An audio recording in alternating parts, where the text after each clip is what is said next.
ನಮಸ್ಕಾರ ವೀಕ್ಷಕರೇ, ತಮ್ಮೆಲ್ಲರಿಗೂ ಅಶ್ವಂಬರ ವಿಶೇಷ ಕಾರ್ಯಕ್ರಮಕ್ಕೆ ಪ್ರೀತಿಯ ಸ್ವಾಗತ.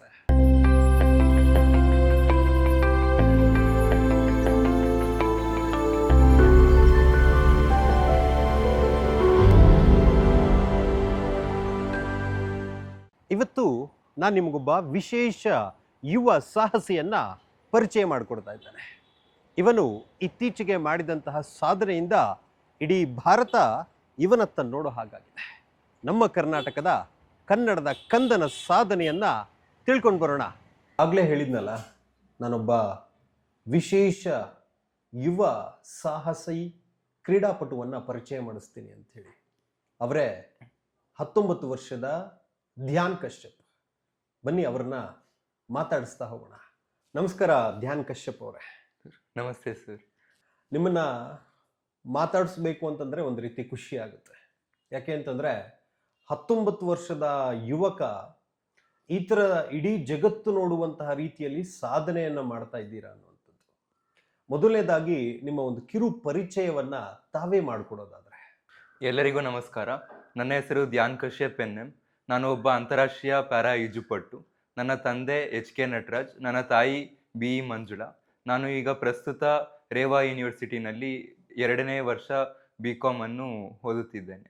ಕಶ್ಯಪ್ ಅವರೇ, ನೀವು ಹುಟ್ಟಿದಾಗ್ಲಿಂದ ನಿಮಗೊಂದು ಸಮಸ್ಯೆ ಇದೆ ಅಂತ ಹೇಳಿ ಕೇಳ್ಪಟ್ಟೆ ನಾನು. ಅದ್ರ ಬಗ್ಗೆ ತಾವು ತಿಳಿಸ್ಕೊಡೋದಾದ್ರೆ. ಸರ್, ನಾನು ಹುಟ್ಟಿದಾಗ I was born with a rare medical condition called spinal bifida. ಅದು ಬೆನ್ನಿನಿಂದೆ ನರ ಆಚೆ ಬರುತ್ತೆ. ಸೊ ಅದನ್ನು ಆಪ್ರೇಟ್ ಮಾಡಿ ಒಳಗಡೆ ಹಾಕ್ತಾರೆ. ಸೊ ಅದರಿಂದ ಡಾಕ್ಟರ್ ಹೇಳಿದ್ರು I will be affected mentally R physically ಅಂತ. ಲಕ್ಕಿಲಿ ಐ ವಾಸ್ ಅಫೆಕ್ಟೆಡ್ ಫಿಸಿಕಲಿ. ಅದರಿಂದ ನನ್ನ ಕಾಲು ಅಫೆಕ್ಟ್ ಆಯಿತು ಸರ್. ನಿಮಗೆ ಚಿಕ್ಕ ವಯಸ್ಸಿಂದಲೂ ಈ ಥರದ ಸಮಸ್ಯೆ ಇದೆ. ಇದರಿಂದ ನಿಮಗೆ ಯಾವತ್ತೂ ಬೇಜಾರಾಗಲಿಲ್ವಾ, ನನಗೆ ಈ ಥರ ಸಮಸ್ಯೆ ಇದೆ ಅಂತ ಹೇಳಿ?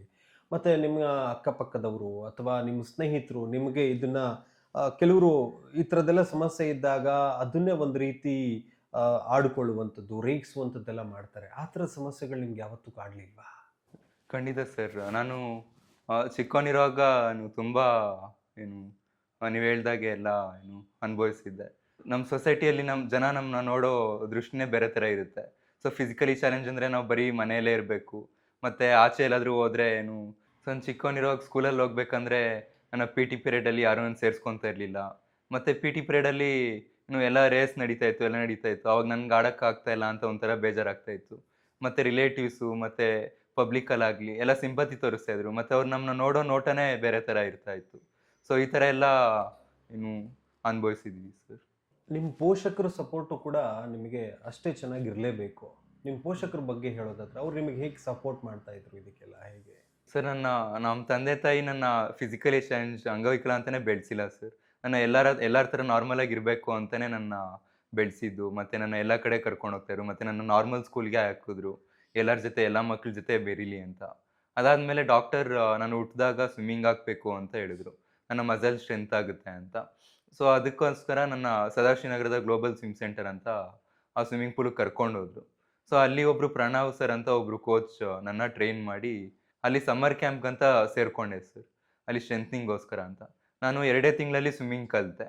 ಅಲ್ಲಿ ಕಲ್ತಾದ್ಮೇಲೆ ನನ್ನ ಕೋಚ್ ಒಬ್ಬರು ನಾನು ಐಡೆಂಟಿಫೈ ಮಾಡಿ, ಅಂಗವಿಕಲ ಮಕ್ಕಳಿಗೆ ಹೀಗೆ ಪ್ಯಾರಾ ಈಜು ಸ್ಪರ್ಧೆ ಇರುತ್ತೆ, ನೀವು ಅವನ್ನ ಕರ್ಕೊಂಡು ಹೋಗಿ, ಅವ್ನು ಚೆನ್ನಾಗಿ ಸ್ವಿಮ್ ಮಾಡ್ತಾ ಇದ್ದಾನೆ ಅಂತ ಹೇಳಿದರು. ಸೊ ಆವಾಗ ಕಾಂಪಿಟೇಷನ್ ಕರ್ಕೊಂಡು ಹೋದರು. ಸೊ ಅಲ್ಲಿಂದ ನನ್ನ ಸ್ವಿಮ್ಮಿಂಗ್ ಕೆರಿಯರ್ ಸ್ಟಾರ್ಟ್ ಆಯಿತು ಸರ್. ತಮಗೆ ಈ ಥರದ ಅಂಗವೈಕಲ್ಯ ಇದ್ರೂ ಕೂಡ ಈ ಈಜು ಅನ್ನುವಂಥದ್ದು ನಿಮ್ಮ ಜೀವನವನ್ನು ಇನ್ನೊಂದು ಮಟ್ಟಕ್ಕೆ ತೆಗೆದುಕೊಂಡು ಹೋಗಿದೆ ಅಲ್ಲ. ಈ ಸ್ವಿಮ್ಮಿಂಗ್ ಬಗ್ಗೆ ಹೇಳೋದಾದರೆ ಅದು ಹೇಗೆ ಕಲ್ತ್ರಿ ನೀವು? ಅದರಲ್ಲಿ ನಿಮಗೆ ಯಾಕೆ ಆಸಕ್ತಿ ಬಂತು? ಮತ್ತು ಈ ಸ್ವಿಮ್ಮಿಂಗ್ ಕಲಿಯೋದು ಅಷ್ಟು ಈಸಿ ಅಲ್ಲ. ಎಲ್ಲರೂ ಕೂಡ ಸ್ವಿಮ್ಮಿಂಗ್ ಕಲ್ತ್ಬಿಡ್ತೀನಿ ಅಂತಂದ್ರೆ ಆಗಲ್ಲ. ಅದರಲ್ಲೂ ಈ ಥರದ್ದು ಏನಾದರೂ ಒಂದು ವಿಶೇಷ ಸಮಸ್ಯೆಯನ್ನು ಇಟ್ಕೊಂಡು ನಾನು ಸ್ವಿಮ್ಮಿಂಗ್ ಮಾಡ್ತೀನಿ, ಅದನ್ನು ಕಲಿತೀನಿ, ಅದರಲ್ಲಿ ಏನಾದರೂ ಒಂದೊಂದು ಸಾಧನೆ ಮಾಡ್ತೀನಿ ಅನ್ನೋದು ಇದೆಯಲ್ಲ, ಅದು ಅಷ್ಟು ಸುಲಭ ಅಲ್ಲ. ಇದು ಹೆಂಗೆ ಸಾಧ್ಯ ಆಯಿತು? ಸರ್, ನಾನು ಫಸ್ಟ್ ಸ್ವಿಮ್ಮಿಂಗ್ ಸಮ್ಮರ್ ಕ್ಯಾಂಪ್ ಸೇರಿದಾಗ ಸ್ವಲ್ಪ ಹೆದರಿಕೆ ಇತ್ತು. ಆಮೇಲೆ ನಾನು ಕಲಿತಾ ನನಗೆ ನೀರಿನ ಬಗ್ಗೆ, ಸ್ವಿಮ್ಮಿಂಗ್ ಬಗ್ಗೆ ಆಸಕ್ತಿ ಉಟ್ಕೋತು. ಆಚೆ ಲ್ಯಾಂಡಲ್ಲಿರುವಾಗ ನನಗೆ ಅಷ್ಟೊಂದು ನಡೆಯೋಕ್ಕಾಗ್ತಿರಲಿಲ್ಲ, ಮತ್ತು ಕಂಫರ್ಟಾಗಿ ನಡೆಯೋಕ್ಕಾಗ್ತಿರಲಿಲ್ಲ. ಸ್ವಿಮ್ಮಿಂಗ್ ಪೂಲಿಗೆ ಬಂದರೆ ನಾನು ಕೈ ಹೊಡ್ಕೊಂಡು ಆರಾಮಾಗಿ ಎಲ್ಲರಿಗಿಂತ ಫಾಸ್ಟಾಗಿ ಹೋಗ್ತಾ ಇದ್ದೆ.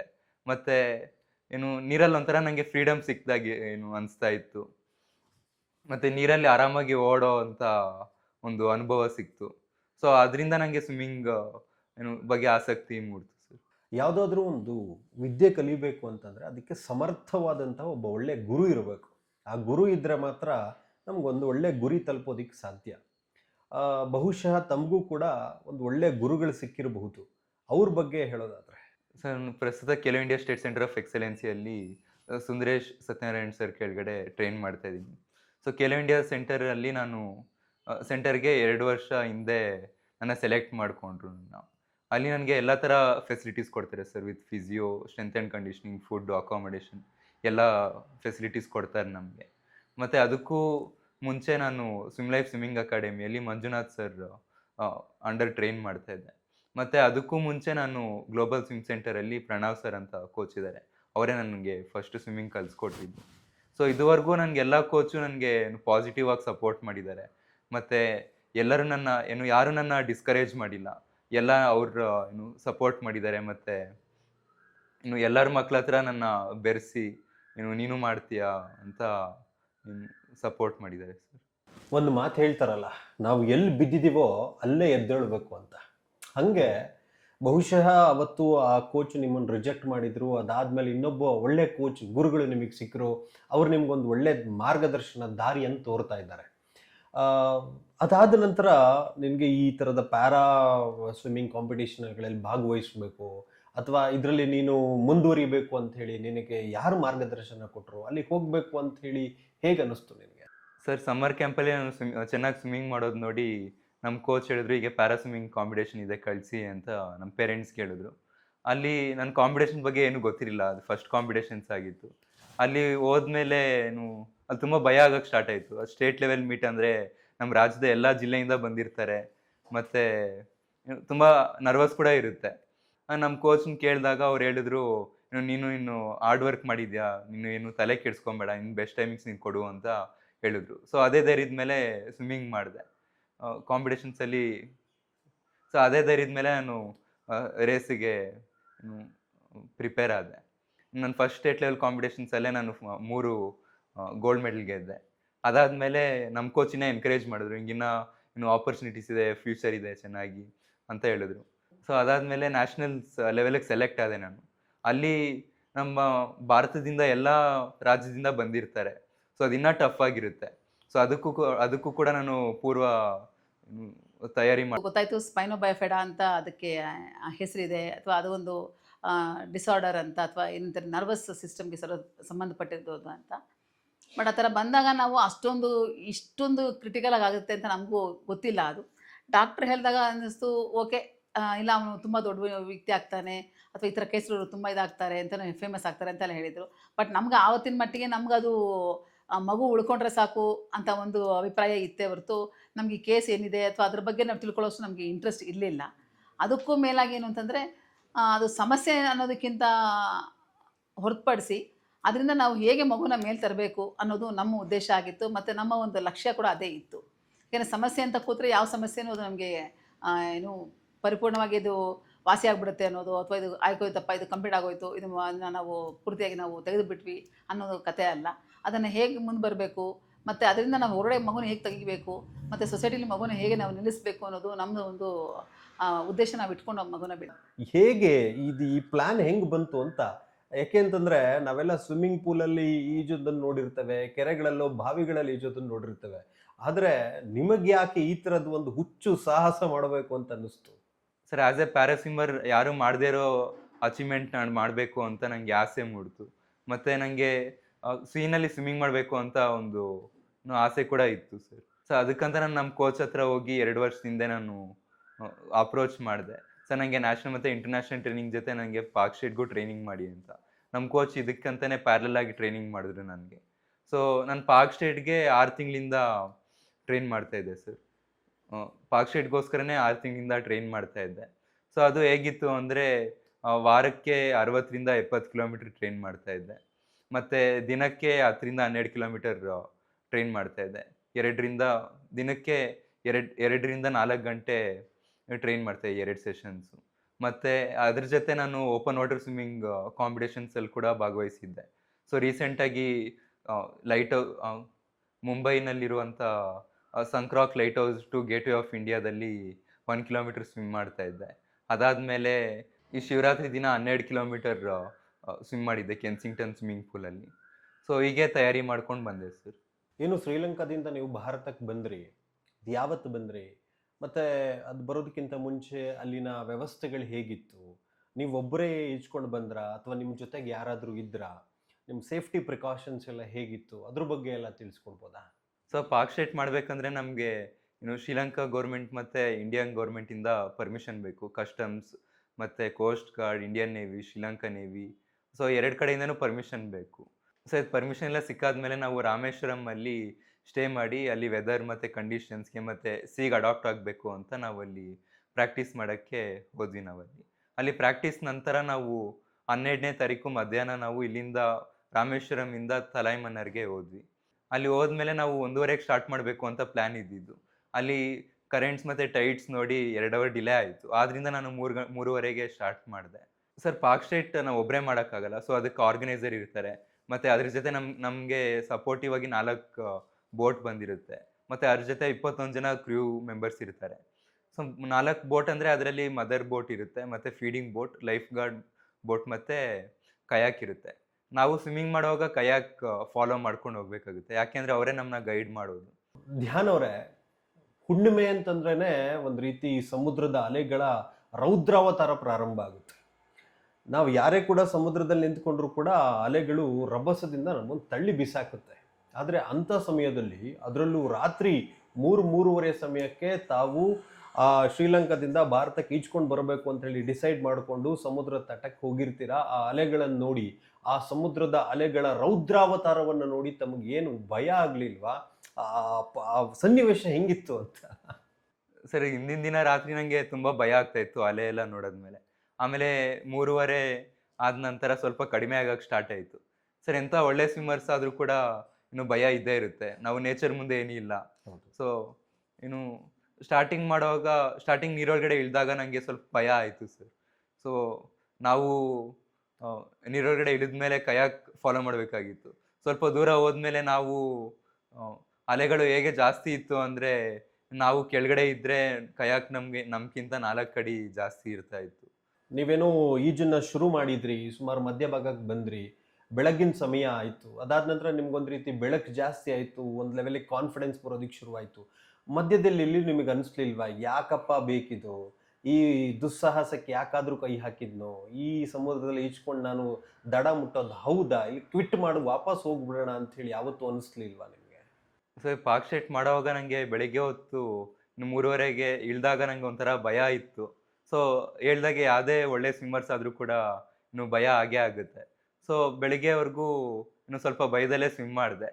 ಸರ್ ಯಾಕೆಂದರೆ ನಮ್ಮ ಸುತ್ತಮುತ್ತ ಏನೂ ಕಾಣಿಸಲ್ಲ, ಬರೀ ಕತ್ಲೆ ಇತ್ತು. ಅದನ್ನು ಹುಣ್ಣಿಮೆ ರಾತ್ರಿ ಬೇರೆ. ಸೊ ಚಂದ್ರನ ಬೆಳಕು ಬಿಟ್ಟರೆ ಮತ್ತು ಬೋಟಲ್ಲಿ ಹಾಕಿರೋ ಲೈಟ್ ಬಿಟ್ಟರೆ ನಮಗೆ ಸುತ್ತಮುತ್ತ ಏನು ನೋಡಿದ್ರೂ ಏನೂ ಕಾಣಿಸಲ್ಲ. ಅದಾದಮೇಲೆ ಬೆಳಗ್ಗೆ ಆದಮೇಲೆ ನನಗೆ ಸ್ವಲ್ಪ ಧೈರ್ಯ ಬಂತು.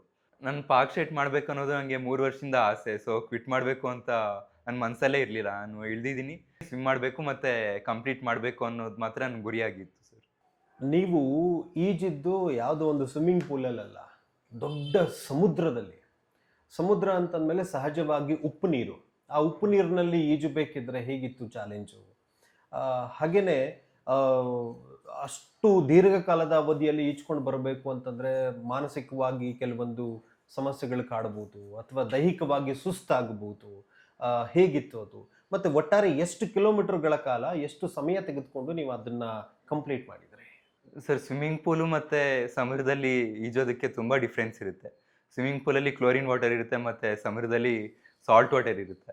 ಸೊ ಸಾಲ್ಟ್ ವಾಟರ್ ನಾವು ನಾರ್ಮಲಾಗಿ ಕುಡಿದ್ರೇ ಯಾರಿಗೂ ಆಗಲ್ಲ. ಸೊ ಅದರಲ್ಲಿ ಸಮುದ್ರದ ನೀರಲ್ಲೇ ಈಜಬೇಕು ಅಂದರೆ ಇನ್ನೂ ಕಷ್ಟ ಆಗುತ್ತೆ. ಒಂದ್ಸತಿ ಉಪ್ಪು ನೀರು ನನ್ನ ಬಾಯೊಳಗಡೆ ಹೋಗಿತ್ತು ಮತ್ತು ಮೂಗೊಳಗಡೆನೂ ಹೋಗಿತ್ತು. ಸೊ ಅದೆಲ್ಲ ಲೆಕ್ಕಿಸ್ದೆ ನಾನು ಸ್ವಿಮ್ ಮಾಡಿದೆ. ಸರ್ ಅಲ್ಲಿ ಕರೆಂಟ್ಸ್ ಮತ್ತು ಟೈಡ್ಸ್ ಎಷ್ಟು ಸ್ಟ್ರಾಂಗ್ ಇತ್ತು ಅಂದರೆ ನಮ್ಮನ್ನ ತಿರ್ಗಾ ಶ್ರೀಲಂಕಾಕ್ಕೆ ತಳ್ಕೊಂಡು ಹೋಗ್ತಾ ಇತ್ತು. ನಾವು ಶ್ರೀಲಂಕಾದಿಂದ ಇಂಡಿಯಾಗೆ ಕೌಂಟ್ ಮಾಡಿದ್ರೆ ರಾಮ ಸೇತುನ, ಸರ್ ತಲೈಮನ್ನರಿಂದ ಧನುಷ್ಕೋಡಿಗೆ ಕೌಂಟ್ ಮಾಡಿದ್ರೆ ಅದು 29 ಕಿಲೋಮೀಟರ್ ಇರುತ್ತೆ ಸ್ಟ್ರೈಟಾಗಿ ಕೌಂಟ್ ಮಾಡಿದ್ರೆ. ಮತ್ತು ಕರೆಂಟ್ಸ್ ಮತ್ತು ಟೈಡ್ಸಿಂದ ನಾನು ಸ್ವಿಮ್ ಮಾಡಿದ್ದು 35ರಿಂದ 37 ಕಿಲೋಮೀಟರು ಅಂತ ಬೋಟ್ನ ಪೈಲಟ್ ಹೇಳ್ತಾರೆ ಸರ್. ಧ್ಯಾನ್ ಅವರೇ, ನೀವು ಹೇಳ್ತಾ ಇರೋದನ್ನು ಕೇಳ್ತಾ ಇದ್ರೆ ಒಂದು ರೀತಿ ಮೈಯಲ್ಲಿ ರೋಮಾಂಚನ ಆಗುತ್ತೆ. ಏನು ಅದ್ಭುತವಾದಂತಹ ಸಾಧನೆ ಇದು. ಯಾಕೆ ಅಂತಂದ್ರೆ ಉಕ್ಕಿ ಬರ್ತಾ ಇರುವಂತಹ ಸಮುದ್ರದ ಎದುರಿಗೆ ಈಜ್ಕೊಂಡು ಸುಮಾರು 10-12 ಗಂಟೆಗಳ ಕಾಲ ನಿರಂತರವಾಗಿ ಈಜನ್ನು ಮುಂದುವರಿಸಿಕೊಂಡು ಶ್ರೀಲಂಕಾದಿಂದ ಭಾರತವನ್ನು ತಲುಪೋದಿದೆಯಲ್ಲ, ಅದು ಅಷ್ಟು ಸುಲಭದ ಸಂಗತಿಯಲ್ಲ. ಅದರಲ್ಲೂ ಕೂಡ ಒಬ್ಬ ವಿಶೇಷ ಚೇತನರಾಗಿ ಈ ಥರದ ಸಾಧನೆ ಮಾಡೋದಿದೆಯಲ್ಲ, ಖಂಡಿತ ನಿಮ್ಗೊಂದು ಹ್ಯಾಟ್ಸ್ ಆಫ್. ನನಗೆ ಇನ್ನೊಂದು ಪ್ರಶ್ನೆ ಇದೇ ಸಂದರ್ಭದಲ್ಲಿ ಬರುತ್ತೆ. ಎಷ್ಟೋ ಜನ ನಾವು ತೀರಾ ಇತ್ತೀಚೆಗೆ SSLCಯಲ್ಲಿ ರಿಸಲ್ಟ್ ಬಂದರೆ ಎಷ್ಟೋ ಜನ ಮಕ್ಕಳು ಫೇಲ್ ಆಗಿದ್ದೀನಿ ಅನ್ನೋ ಕಾರಣಕ್ಕೋಸ್ಕರ ಆತ್ಮಹತ್ಯೆ ಮಾಡ್ಕೊಳ್ತಾರೆ. ಎಷ್ಟೋ ಜನರು ನನಗೆ ಕೈ ಸರಿ ಇಲ್ಲ, ಕಾಲು ಸರಿ ಇಲ್ಲ, ಕಣ್ಣು ಕಾಣಿಸಲ್ಲ, ಇನ್ನೇನೋ ಸಮಸ್ಯೆ ಇದೆ ಅಂತ ಹೇಳಿ ಜೀವವನ್ನೇ ಕಳ್ಕೊಳ್ಳೋದನ್ನು ನೋಡಿದ್ದೇವೆ ನಾವು. ಆದರೆ ನಿಮಗೆ ವಿಶೇಷ ಚೇತನರಾಗಿದ್ರೂ ಕೂಡ ನಾನು ಜೀವನದಲ್ಲಿ ಧೃತಿಗೆಡಬಾರದು, ಏನಾದರೂ ಸಾಧಿಸಬೇಕು, ನಂದು ಅಂತ ಹೇಳಿ ಏನಾದರೂ ಒಂದು ಮಾರ್ಕನ್ನು ಉಳಿಸಿ ಹೋಗಬೇಕು ಅಂತ ಹೇಳಿ ಈ ಛಲ ಬಂದಿದೆಯಲ್ಲ, ಅದು ಖಂಡಿತ ಎಲ್ಲರೂ ಮೆಚ್ಚುವಂತಹ ಸಂಗತಿ. ನನಗೆ ಇನ್ನೊಂದು ವಿಚಾರವನ್ನು ನೀವು ಹೇಳಲೇಬೇಕು. ನಿಮ್ಮಂತ ಇರುವಂತಹ ಅನೇಕ ಯುವಕರಿದ್ದಾರೆ, ಜೀವನದಲ್ಲಿ ಏನು ಮಾಡಬೇಕು ಅಂತ ಹೇಳಿ ದಾರಿ ತೋಚದೇ ಇರುವಂತಹ ಅದೆಷ್ಟೋ ಜನ ಇದ್ದಾರೆ. ಅಂಥವರಿಗೆ ತಾವು ಏನು ಹೇಳೋದಕ್ಕೆ ಇಷ್ಟಪಡ್ತೀರಾ? ಸೊ ನಂಗೆ ಈ ಥರ ಡಿಸಬಿಲಿಟಿ ಇದೆ ಅಂತ ನಾನು ಸುಮ್ಮನೆ ಕೂತ್ಕೊಂಡಿಲ್ಲ. ನಮ್ಮ ತಂದೆ ತಾಯಿ ಕೂಡ ಸಪೋರ್ಟ್ ಮಾಡಿದ್ರು. ಈ ಸೊಸೈಟಿನಲ್ಲಿ ನಂಗೆ ಒಳ್ಳೆ ಎಲ್ಲರ ಜೊತೆ ಬೆರಿಬೇಕು ಅಂತ. ಸೊ ಆದ್ದರಿಂದ ನನಗೂ ಛಲ ಬಂತು, ನಾನು ಏನಾದರೂ ಒಂದು ಸಾಧಿಸಬೇಕು ಅಂತ ನನಗೂ ಆಸೆ ಬಂತು, ಮತ್ತು ಛಲ ಹುಟ್ಟಿತು ನನಗೆ. ಸೊ ಇಲ್ಲೆಲ್ಲ ಫಿಸಿಕಲಿ ಚಾಲೆಂಜ್ ಅವ್ರಿಗೆ ಎಲ್ಲ ಮಕ್ಕಳಿಗೂ ಕೂಡ ಎಲ್ಲರಿಗೂ ಈಕ್ವಲ್ ಆಪರ್ಚುನಿಟೀಸ್ ಇದೆ. ಸೊ ಅದನ್ನು ಎಲ್ಲರೂ ಸದುಪಯೋಗ ಪಡಿಸ್ಕೊಬೇಕು. ಸೊ ಈ ಈ ಜಗತ್ತಲ್ಲಿ ಸಾಧ್ಯ ಆಗದೇ ಇರೋದಂತ ಏನೂ ಇಲ್ಲ ಸರ್. ವಯಸ್ಸಿದ್ದಾಗ ಸೈಕಲ್ ಹೊಡಿತಾ ಇದ್ದ ಮತ್ತು ವಾಕ್ ಎಲ್ಲ ಮಾಡ್ತಾ ಇದ್ದ. ಹಾಗಾಗಿ ಅವನಿಗೆ ಸ್ಪೈನಲ್ ನರ್ವಸ್ ಪ್ರಾಬ್ಲಮಿಂದ ಸ್ವಿಮ್ಮಿಂಗ್ ಹಾಕಿದ್ವಿ ನಾವು. ಸ್ವಿಮ್ಮಿಂಗ್ ಹೋದಾಗ ಸ್ವಿಮ್ಮಿಂಗೆಲ್ಲ ಅವರು ಕೋಚ್ ನಿನ್ನ ಕೈಯಲ್ಲಿ ಮಾಡೋಕ್ಕಾಗಲ್ಲ ಅಂದರು. ಮತ್ತು ಇನ್ನೊಂದು ಸ್ವಿಮ್ಮಿಂಗ್ ಹಾಕಿದಾಗ ಅವರು ಕೋಚ್ ಸ್ವಲ್ಪ ಎಲ್ಲ ಟ್ರೈನಿಂಗ್ ಕೊಟ್ಟು ಮೆಡಲ್ ತೊಗೊಂಬಂದ. ಒಂದು ಸ್ಕೂಲಿಗೆ ಹಾಕಿದಾಗ ಒಬ್ಬ ಸ್ಕೂಲ್ ಹೆಸರು ಹೇಳೋದು ಬೇಡ, ಆ ಮಿಸ್ಸು ಎಲ್ಲರ ಜೊತೆಯಲ್ಲಿ ಆಟ ಆಡ್ತಾ ಇದ್ದಾಗ ಮತ್ತು ಖೋಖೋ ಆಡ್ತಾ ಇದ್ದಾಗ ವಾಕಿಂಗ್ ಎಲ್ಲ ಹೋದಾಗ ನಿನ್ನ ಕೈಯಲ್ಲಿ ಆಗಲ್ಲಪ್ಪ, ಏನು ಮಾಡೋಕ್ಕಾಗೋದಿಲ್ಲ ಅಂತೇಳ್ಬಿಟ್ಟು ಮತ್ತೆ ವಾಪಸ್ ಕಳಿಸ್ಬಿಟ್ರು. ಆಗ ನನಗೆ ಒಂದು ಹತ್ತರಿಗೆ ಈ ಹ್ಯಾಂಡಿಕ್ಯಾಪ್ಟ್ ಹುಡುಗರನ್ನ ಈ ಥರ ಒಬ್ಬ ಮಿಸ್ ಅಂದ್ರಲ್ಲ ಅಂತೇಳ್ಬಿಟ್ಟು ಆಗ ನಂಗೆ ಸ್ವಲ್ಪ ಚಾಲೆಂಜ್ ಆಯಿತು. ತತ್ತರಿ ಇವನ್ನೇನಾದರೂ ಮಾಡಿ ಒಂದು ದೊಡ್ಡ ಹಂತಕ್ಕೆ ತೊಗೊಂಡು ಹೋಗ್ಬೇಕು ಅಂತೇಳ್ಬಿಟ್ಟು ನನಗೆ ಒಂದು ಚಾಲೆಂಜ್ ಆಯ್ತು ಸರ್. ಹಾಗಾಗಿ ಸ್ವಿಮ್ಮಿಂಗ್ ಹಾಕಿ ಅವನ್ನ ಸ್ಟೇಟ್ ಲೆವೆಲಲ್ಲಿ ಮತ್ತು ಇಂಟರ್ನ್ಯಾಷನಲ್ ಲೆವೆಲೆಲ್ಲ ಮೆಡಲ್ ತೊಗೊಂಬಂದಿದ್ದೇನೆ. ಅಷ್ಟು ತೊಗೊಂಬಂದಿದ್ದಕ್ಕೆ ನಮಗೆ ತುಂಬ ಸಂತೋಷ ಆಯಿತು, ಹೆಮ್ಮೆ ಆಯಿತು. ಹಂಗಾಗಿ ಈಗ ರೀಸೆಂಟಾಗಿ ಈ ಶ್ರೀಲಂಕಾ ಟು ಇದಕ್ಕೆ ಧನುಷ್ಕೋಟಿಗೆ ಭಾರತದಕ್ಕೆ ಧನುಷ್ಕೋಟಿಗೆ ಬಂದ. ಅಲ್ಲೂ ಪಾರ್ಟಿಸಿಪೇಟ್ ಮಾಡಿ ಅಲ್ಲೂ ಒಳ್ಳೆ ಉತ್ತಮ ಸ್ವಿಮ್ಮಿಂಗ್ ಮಾಡಿ ನಮ್ಮ ತಂದೆ ತಾಯಿಗೆ ಒಳ್ಳೆ ಹೆಸರು ತೊಗೊಂಬಂದಿದ್ದೇನೆ. ಅದಕ್ಕಿಂತಲೂ ಸಂತೋಷ ನಮಗಿನ್ನೇನು ಬೇಡ ಸರ್. ಮಕ್ಕಳನ್ನ ಬೆಳೆಸೋವಾಗ ಅಥವಾ ಮಕ್ಕಳ ಥರ ಇದ್ದಾಗ ನಾವು ಮಕ್ಕಳನ್ನ ಯಾವ ಥರ ಮೇಲೆ ತರಬೇಕು ಅಥವಾ ಯಾವ ಥರ ಇರಬೇಕು ಅಥವಾ ಯಾವ ಥರ ಬೆಳೆಸಬೇಕು ಅನ್ನೋದು ಒಂದು ದೊಡ್ಡ ಕ್ವಶನ್ ಮಾರ್ಕ್ ಆಗುತ್ತೆ ತಂದೆ ತಾಯಿಗೆ. ಮೇಯ್ನಾಗಿ ತಂದೆ ತಾಯಿಗೆ ಅದು ದೊಡ್ಡ ಕ್ವಶನ್ ಮಾರ್ಕ್ ಆಗುತ್ತೆ. ಆ ಕ್ವಶನ್ ಮಾರ್ಕ್ನ ನಾವು ತೆಗೆದು ಪಕ್ಕಕ್ಕಿಟ್ಟು ನಾವು ಮುಂದೆ ಏನು ಮಾಡಬೇಕು ಅಂತ ಯೋಚನೆ ಮಾಡೋದಿದೆಯಲ್ಲ, ಅದು ತುಂಬಾ ದೊಡ್ಡ ಒಂದು ಚಾಲೆಂಜ್ ನಮ್ಮ ಲೈಫಲ್ಲಿ. ಅದು ಯಾವ ಥರ ಮಗನ ಬೆಳೆಸಬೇಕು, ಸೊಸೈಟಿಲಿ ಯಾವ ಥರ ಬಿಟ್ಟಾಗ ಮಕ್ಕಳನ್ನ ಯಾವ ಥರ ಅಕ್ಸೆಪ್ಟ್ ಮಾಡ್ತಾರೆ ಜನ, ಮತ್ತು ಅಕ್ಸೆಪ್ಟ್ ಮಾಡದೇ ಇದ್ದಾಗ ನಾವು ಅದನ್ನು ಅವ್ರಿಗೆ ಮನಸ್ಥೈರ್ಯವಾಗಿ ತುಂಬಬೇಕು. ಮತ್ತು ಅವ್ರಿಗೆ ನಾವು ಮುಂದೆ ನಡಿಬೇಕಾದ್ರೆ ಅವ್ರ ಕೈ ಹೇಗೆ ಹಿಡಿಬೇಕು, ಮತ್ತು ಅವ್ರ ಹಿಂದೆ ಒಂದ್ಸಲ ಹಿಂದೆ ನಿಲ್ಲಬೇಕಾ, ಪಕ್ಕಕ್ಕೆ ನಿಲ್ಲಬೇಕಾ, ಮುಂದಕ್ಕೆ ನಿಲ್ಲಬೇಕಾ ಅಂತ ಒಂದು ನಾವು ಟಾರ್ಗೆಟ್ ಇಟ್ಕೊಂಡು ನಡೀತೀವಲ್ಲ, ಅದು ಒಂದು ತುಂಬಾ ದೊಡ್ಡದಾದ ಒಂದು ವಿಷಯ ಅದು. ಯಾಕೆಂದರೆ ಅದನ್ನು ಪೇರೆಂಟ್ಸ್ ಬಿಟ್ಟು ಬೇರೆ ಯಾರು ಅದನ್ನು ಯೋಚನೆ ಮಾಡೋಕ್ಕೆ ಸಾಧ್ಯ ಇಲ್ಲ. ಯಾಕೆಂದರೆ ಪೇರೆಂಟ್ಸ್ ಒಬ್ಬರೇ ಅವ್ರ ಜೊತೆಗೆ ನಿಂತ್ಕೊಳ್ಳೋಕ್ಕೆ ತುಂಬ ದೃಢವಾದ ಮನಸ್ಸನ್ನ ಇಟ್ಕೊಂಡು ನಿಂತ್ಕೋಬೇಕಾಗಿರೋದು ಎಲ್ಲ ಪೇರೆಂಟ್ಸ್ ನಿಂತ್ಕೋಬೇಕು. ಶ್ರೀಲಂಕಾದಿಂದ ಭಾರತಕ್ಕೆ ಈಜ್ಕೊಂಡು ಬಂದ್ರಲ್ಲ, ಭಾರತದ ಧನುಷ್ಕೋಡಿ, ಭಾರತದ ಆ ಮಣ್ಣನ್ನು ಮುಟ್ಟಿದ ನಂತರ ತಮ್ಮ ಅನುಭವ ಹೇಗಿತ್ತು, ತಮಗೆ ಹೇಗೆ ಅನಿಸ್ತು? ಸರ್ ಫಿನಿಶ್ ಮಾಡಬೇಕಾದ್ರೆ ಲಾಸ್ಟ್ 1 ಕಿಲೋಮೀಟರ್ ಕಷ್ಟ ಆಯಿತು. ಯಾಕೆಂದರೆ ನಮ್ಗೆ ಅಲೆಗಳು ನಮ್ಗೆ ಆಪೋಸಿಟಾಗಿ ಬರೋಕ್ಕೆ ಸ್ಟಾರ್ಟ್ ಆಯಿತು. ಮತ್ತು ನಮಗೆ 20ರಿಂದ 25 ನಿಮಿಷ ತೊಗೋಬೇಕಾದಂಥ ಸಮಯ ನಮಗೆ 40 ನಿಮಿಷ ಹಿಡೀತು ನಮಗೆ. ಸೊ ಅದು ನಮಗೆ ಸ್ವಲ್ಪ ಕಷ್ಟ ಆಯಿತು. ನಾವು ದಡಕ್ಕೆ ಬಂದಮೇಲೆ ನನಗೆ ಒಂಥರ ತುಂಬ ಮೈ ರೋಮಾಂಚನ ಆಯಿತು ಮತ್ತು ತುಂಬ ಖುಷಿ ಆಯಿತು. ನಮ್ಮ ಭಾರತದ ಮಣ್ಣು ಮುಟ್ಟಿದಾಗ ಒಂಥರ ತಾಯಿ ಮಡ್ಲಿಕ್ಕೆ ಬಂದಾಗ ಹೇಗೆ ಅನಿಸುತ್ತೋ ಅದೇ ಥರ ಖುಷಿ ಮತ್ತು ತುಂಬ ಸಂತೋಷ ಆಯಿತು ನನಗೆ. ತಮ್ಮ 19ನೇ ವಯಸ್ಸಿನಲ್ಲೇ ಈ ಥರದೊಂದು ಅದ್ಭುತ ಸಾಧನೆಯನ್ನು ಮಾಡಿದ್ದೀರಾ. ಇನ್ನೂ ತಮಗೆ ಸಾಕಷ್ಟು ಅವಕಾಶಗಳಿದೆ. ತಮ್ಮ ಮುಂದಿನ ಯೋಜನೆ ಬಗ್ಗೆ ತಿಳಿಸ್ಕೊಡ್ಬೋದಾ? ಸರ್ ಮುಂದಿನ ಪ್ಲ್ಯಾನ್ಸ್ ನಾನು ಇಂಗ್ಲೀಷ್ನಲ್ಲಿ ಮಾಡಬೇಕು ಅಂತ ಇದ್ದೀನಿ. ಮತ್ತು 2026ರಲ್ಲಿ ಏಷ್ಯನ್ ಪ್ಯಾರಾ ಗೇಮ್ಸ್ಗೆ ಕ್ವಾಲಿಫೈಯಿಂಗ್ ಟೈಮ್ ಕೊಡಬೇಕು ಅಂತ ಇದ್ದೀನಿ ಸರ್. ನೋಡಿದ್ರಲ್ಲ ವೀಕ್ಷಕರೇ, ಸ್ವಾಮಿ ವಿವೇಕಾನಂದರು ಕೂಡ ವಿದೇಶದಿಂದ ಭಾರತಕ್ಕೆ ಬಂದ ತಕ್ಷಣ ಭಾರತದ ಮೃತ್ತಿಕೆಯನ್ನು ತಗೊಂಡು ಅದಕ್ಕೆ ನಮಸ್ಕಾರ ಮಾಡಿ ಬಿದ್ದು ಒದ್ದಾಡಿದ್ರಂತೆ, ನನ್ನ ಮಾತೃಭೂಮಿಗೆ ಬಂದಲ್ಲ ಅಂತ. ಹಾಗೆಯೇ ಈ ಧ್ಯಾನ್ ಕಶ್ಯಪ್ ಕೂಡ ಅತಿ ಕಿರಿಯ ವಯಸ್ಸಿನಲ್ಲೇ ಶ್ರೀಲಂಕಾದಿಂದ ಭಾರತದ ಧನುಷ್ಕೋಟಿಯವರೆಗೆ ಆ ಉಕ್ಕಿ ಬರೆಯುವಂತಹ ಅಲೆಗಳ ಎದುರಿಗೆ ಈಜ್ಕೊಂಡು ಬಂದು ಅಪ್ರತಿಮ ಸಾಹಸವನ್ನು ಮಾಡಿದ್ದಾರೆ.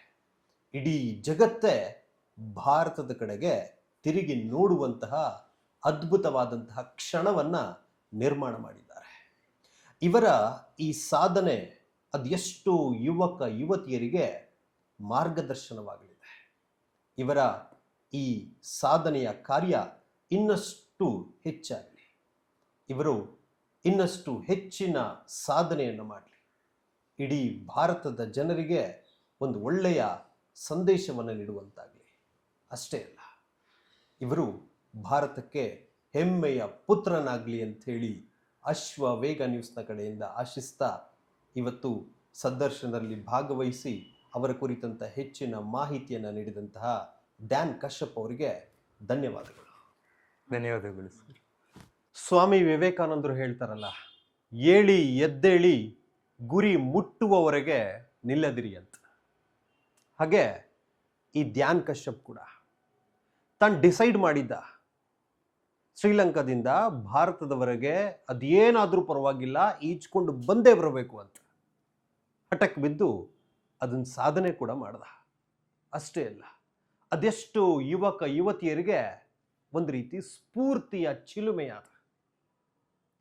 ಇವನ ಈ ಸಾಧನೆ ಇನ್ನಷ್ಟು ಹೆಚ್ಚಾಗಲಿ, ಇಡೀ ಜಗತ್ತು ಇವನಿಂದಾಗಿ ಭಾರತದ ಕಡೆ ನೋಡುವಂತಾಗಲಿ ಅಂತ ಹೇಳಿ ಅವರಿಗೆ ಆಶಿಸ್ತಾ, ಮುಂದಿನ ಸಂಚಿಕೆಯಲ್ಲಿ ಮತ್ತೊಬ್ಬ ವಿಶೇಷ ವ್ಯಕ್ತಿ ಹಾಗೂ ಸಂಚಿಕೆಯೊಡನೆ ಭೇಟಿಯಾಗೋಣ ಅಂತ ತಿಳಿಸ್ತಾ, ಅಲ್ಲಿಯವರೆಗೂ ನಮಸ್ಕಾರ. ಜೈ ಹಿಂದ್.